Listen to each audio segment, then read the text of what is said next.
The only people who don't want to disclose the truth are people with something to hide. Yes, it's Lois Standard, and thank you for the opportunity to speak. I live in Wake County, and on the occasion of the 2012 elections, I was enlisted to be a poll observer, and after going through the training to try and get enough people to cover all of the early voting sites, I found out that my job was to be strictly an observer. You couldn't say a thing. You could only write down your comments and send them through normal channels to the Board of Elections. Well, as I sat there on polling day, and this happened many times over, and this is just the first occasion when the poll doors opened, I saw three gentlemen line up in front of the registrars to check voter ID, and I could not hear anything, but I observed this. It was almost like a well-choreographed duet. The clerk would ask them their names. I couldn't hear them respond, but I saw them both reach into their pockets and read off their addresses. And they were given the provisional ballot to go over to the tables, and I could see the tables over there, and again I could not hear, but I observed when they pulled out their form of identification. Both of them happened to be a Progress Energy bill that had never seen the creases of an envelope in their lives. And I knew I was observing voter fraud at that time. And I was being played as a sucker in this whole process to choreograph supposedly a legal election. But that wasn't all. This happened several more times during my two occasions to be poll observer that I've witnessed these things. And to not know that you're observing voter fraud during this time, you would have to be a fool. And then consider the recent case investigated again by us for Buncombe County Board of Elections. It featured a voter named Tamara Lynette Sawicki. And this person of interest appears to have voted illegally by exploiting provision of law called one-stop voting or same-day registration.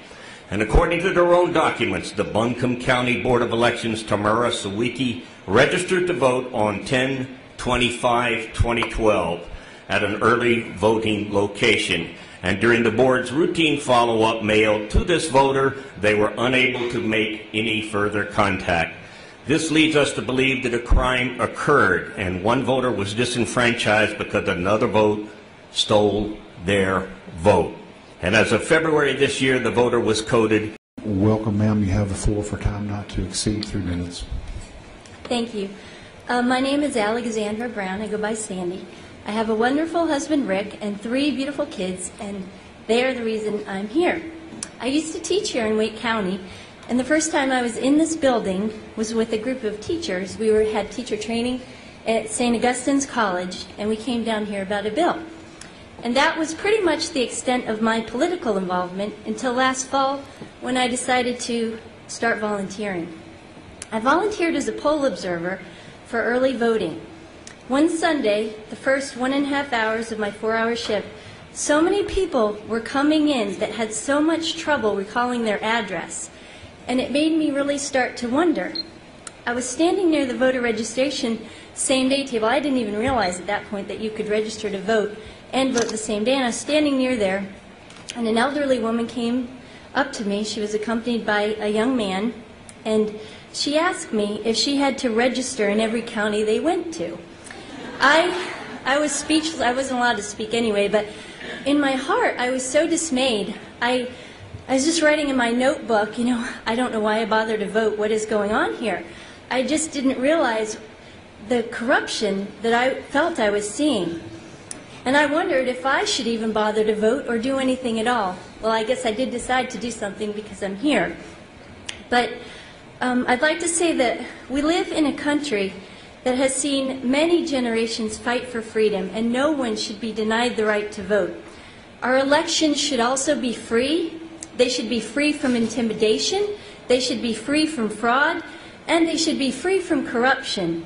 Otherwise, there is no point in elections, and we don't really live in a free society.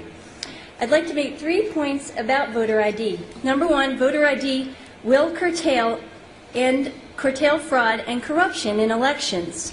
Number 2, voter ID makes life easier for disadvantaged voters who don't have a form of photo ID without advantage in our society. Voter ID allows the use of 21st century election systems. We don't live in the 1700s, the 1800s, or the 1900s. We live in the 21st century. As for the cost, the government can certainly figure out how to get a voter ID photo into someone's hands. We currently have voter ID cards, registration cards, mailed to every registered voter, and no one even needs to present them when they vote. We need to add photos to these voter cards and actually use them. Is preserving our free elections not worth it? Thank you. Debbie Rayner. I apologize, I mispronounced your name, ma'am. You have the floor for a time not to exceed 3 minutes. I'm just a mom. I'm a mom that just values honesty and integrity. I try to teach my kids to always be honest and live their life with utmost integrity. I took a lot of hours out of my extremely hectic day today to drive here because I believe that these particular values are under attack just simply by our current voting system. I've always voted, but I never really paid attention until this past election how easy it would be to cheat. I stood outside the polls, especially in early voting, and just watched people. What I observed was utterly appalling. I saw one man drive up with someone who clearly could not sit by themselves, was clearly not coherent, was quite elderly, could not stand. Somebody came out to the car, the man driving, held the person's hand, made her sign the sheet, and voted for her. I watched this happen. Again, I am just a mom, and this is just one example. I could go on and on. I then watched others walk up and just give their address.